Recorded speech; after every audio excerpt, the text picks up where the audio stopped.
22일 현지 시간 뉴욕 증시는 트럼프 행정부의 감세 법안이 하원을 통과한 영향으로 혼조세를 보였습니다. 다우존스 지수는 전일 대비 0.00% 변동 없이 마감했고 S&P 500 지수는 0.04% 하락한 반면 나스닥 지수는 0.28% 상승했습니다. 이 법안이 상원에서도 통과될 경우 연방 국가부채가 10년간 2조 4천억 달러 증가할 것으로 예상되며 시장에 관심이 집중되고 있습니다. 국제 원유 가격이 오펙 플러스의 추가 증산 논의 소식에 사흘 연속 하락세를 보였습니다. 22일 현지 시간 서부 텍사스산 원유 WTI 7월물 가격은 배럴당 61.20달러로 0.60% 하락했고 브렌트유 7월물 가격도 0.72% 떨어진 64.44달러에 마감했습니다. 시장은 오는 7월 오펙 플러스 회의에서의 증산 결정을 주시하며 공급 증가에 대한 우려가 가격 하락을 이끌고 있습니다.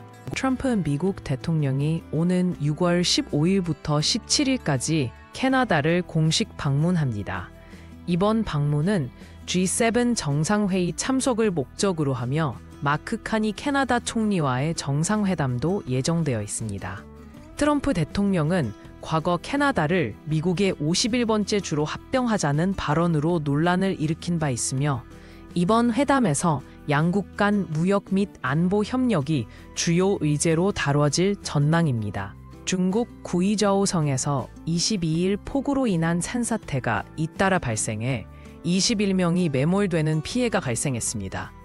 현지 당국은 험준한 지형으로 인해 구조 작업에 어려움을 겪고 있으며 추가 인명 피해가 우려되고 있습니다. 이번 산사태는 최근 집중호우로 인한 토사 유실이 원인으로 분석되며 중국 정부는 긴급 재난 지원에 나섰습니다. 일본 정부가 쌀값 급등으로 인한 여론 악화를 막기 위해 비축미를 무제한으로 방출하기로 결정했습니다. 정부는 쌀값이 5kg 기준 3,000엔대로 떨어질 때까지 이 조치를 지속할 예정입니다. 이번 결정은 최근 일본 내 쌀 수급 불균형으로 인한 가격 불안정을 해결하기 위한 것으로 소비자 물가 안정에 기여할 것으로 기대됩니다. 일본 도쿄도는 올 여름 폭염에 대비해 일반 가정용 수도 기본 요금을 4개월간 무상화하기로 결정했습니다. 다만 사용량에 따른 종량 요금은 감면되지 않아 시민들의 절약적인 물 사용이 요구됩니다. 이 조치는 폭염으로 인한 경제적 부담을 완화하기 위한 것으로 도쿄도는 추가적인 열대야 대책도 마련 중입니다. 태국 정부가 대마 합법화 3년 만에 판매 규제를 강화합니다. 밀반출과 오난용 등 부작용이 증가함에 따라 앞으로는 처방전이 있는 사람만 대마를 구매할 수 있게 됩니다. 이번 조치는 대마의 의료적 사용을 제외한 사회적 문제를 줄이기 위한 것으로 태국 정부는 향후 대마 관련 법률을 더욱 엄격히 적용할 계획입니다. 미국 워싱턴에서 이스라엘 대사관 직원 2명이 괴한에 의해 피살되는 사건이 발생했습니다. 트럼프 대통령은 이번 사건을 반유대주의 기반의 끔찍한 학살이라 규정하며 강력히 규탄했습니다. 용의자는 현장에서 체포된 상태이며 구금 중 팔레스타인을 해방하라는 말을 외친 것으로 알려졌습니다. 이번 사건으로 미 이스라엘 관계와 안보 협력이 주목받고 있습니다. 한국, 일본, 대만이 미국 상무부에 반도체 관세 부과에 대한 반대 의견을 공식 제출했습니다.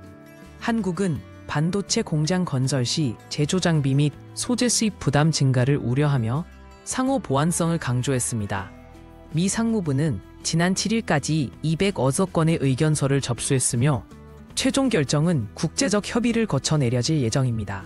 중국이 J-10C 전투기의 성능을 홍보하기 위해 특집 다큐멘터리까지 제작하며 홍보에 열을 올리고 있습니다.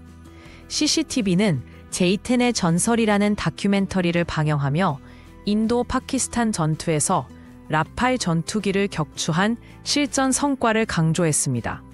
중국 관영 매체는 J-10C가 세계 방위 산업의 인식을 바꿀 것이라며 자국 기술력 과시에 나섰습니다.